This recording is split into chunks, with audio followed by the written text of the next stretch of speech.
Olá pessoal, estamos neste momento no Tribunal de Contas do Estado, aqui em Porto Alegre, para acompanhar uma exposição que chegou recentemente por aqui e deve ficar até o dia 15 de dezembro, que contextualiza toda uma história ancestral. Estou falando sobre a exposição Lanceiros Negros. E algumas perguntas já no escopo da introdução chamam a atenção de quem participa pela primeira vez ou já quem mesmo conhece a história. Quem foram os Lanceiros Negros? Qual a relevância do corpo de lanceiros na chamada Revolução? Será que podemos chamar de Revolução mesmo?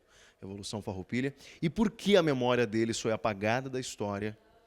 Pelo menos é o que dizem alguns antropólogos, historiadores e jornalistas. Uma exposição que remete essa história. Quem vai contextualizar um pouquinho melhor para nós é ela que organiza aqui esse memorial.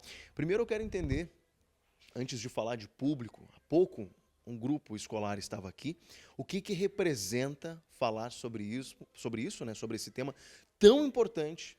Falamos lá atrás, né, de 1836, quando eles foram introduzidos ao grupo de farrapos, daí a guerra, os praticamente 10 anos de luta, né, com o Império Brasileiro. O que representa falar sobre o negro?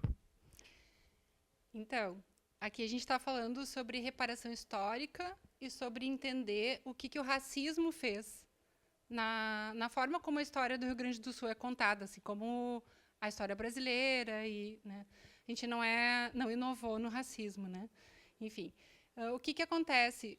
O exército Farroupilha, quando começou a guerra, eles não tinham um corpo de um exército como o exército imperial, né? Eles recrutaram toda a mão de obra que eles tinham disponível, todas as pessoas que eles tinham à sua disposição.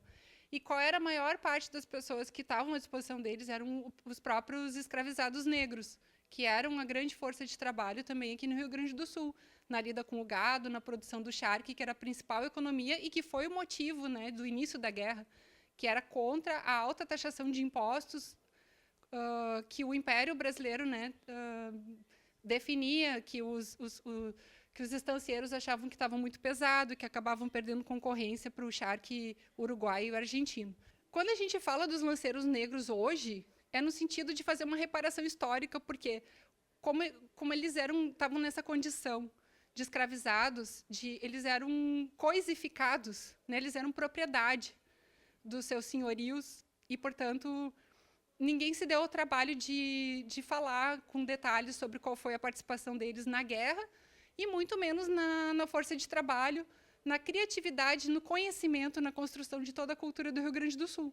É interessante também, a gente passou por alguns livros ali, o nosso repórter cinematográfico mostrou, né, dos Lanceiros Negros, RS Negro, mas um que me chamou muito a atenção, eu vou pegar para mostrar para o público aqui, que é um livro infantil da Ângela Xavier, que é o Lanceirinho, que ela contextualiza, é muito interessante, que estava sendo explicado nesse momento. Nas escolas, será que a gente escutava falar sobre os Lanceiros Negros, sobre a batalha, o massacre de Porongos? Não, a gente ouvia muito sobre a bravura da Revolução por parte dos estanceiros, mas quem fazia a infantaria desse trabalho? Quem estava à frente? Eram os estanceiros, depois a cavalaria, que era formada praticamente ou quase que exclusivamente por negros. Ainda mostrando um pouco mais dessas obras, desses trabalhos, ali tem um outro livro também que é muito específico de um excelente historiador, que é o Oliveira Silveira. Recentemente, inclusive, fizemos um trabalho muito bacana também na Casa de Cultura Mário Quintana, onde tem um espaço dedicado a esse historiador lá, inclusive com falas, documentário especial da sua própria filha. Eu quero entender sobre como está sendo esse chamado para o público. Pessoas que talvez não tenham esse conhecimento, ou que tenham o conhecimento básico, quase como o meu, como um leigo falando, né, sobre a importância, né, do negro na história, que foi trazido quase que absolutamente escravizado para cá. O último país a abolir a escravatura, 300 anos de escravidão. E depois que eles foram traídos, entre aspas, podemos colocar entre aspas, né, pelos estanceiros, eles não tiveram sua liberdade, mesmo após o massacre, a guerra, mesmo a libertação. É, a cultura escravocrata, ela, como tu mesmo disse, ela durou muitos séculos no Brasil, né? E depois da abolição, eles foram simplesmente jogados na rua, né? Como quando a gente vê uma pessoa em situação de rua hoje, é exatamente como todas as pessoas foram largadas, né? Ah, então tá, não pode mais ter escravos, então a gente vai abrir a porta da senzala e vão para a rua e vocês estão livres. Mas como era essa liberdade? É sem casa, sem comida, sem um trabalho, sem um calçado para botar no pé, sem saber ler e escrever. Então, a mesma coisa que uma pessoa em situação de rua hoje. Só que a população inteira, né? E era mais de 50%, chegou a ser mais de 50% da população gaúcha. Antes do início da colonização italiana e alemã, tinha muitas pessoas negras escravizadas, eram toda a força de trabalho, né?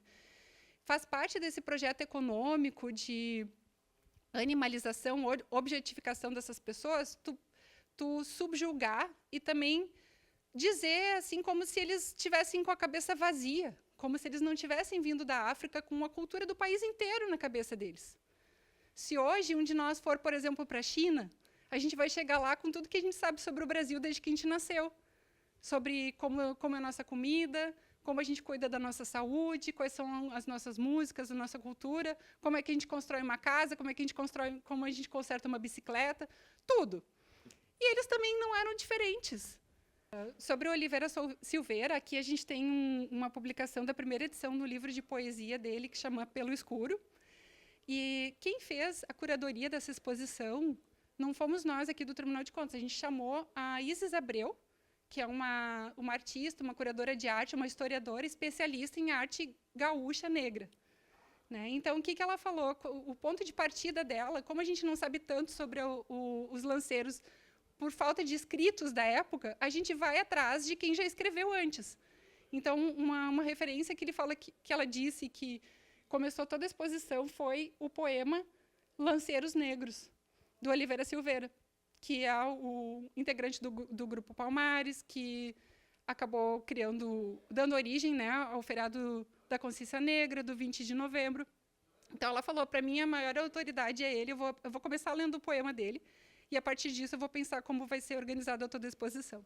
Inclusive, no mini documentário, a gente acompanhou, né, um trecho, né, dessa poesia. Eu te agradeço, muito obrigado, mostrar mais uma vez a parte central, onde tudo acontece. Exposição que deve ficar presente por aqui até o dia 15 de dezembro, as raízes, né, históricas que a gente não pode perder. Infelizmente, é um tema muito forte, mas que precisa ser debatido. A integração, em 1936, dos lanceiros negros, contra sua vontade, assim como eles vieram para o Brasil, e introduzidos a guerra, a Revolução Farroupilha, a partir do charque, o principal produto que foi taxado pelo imperialismo, e fica o destaque, a importância de entender essa complexidade dos fatos e não repetir no futuro.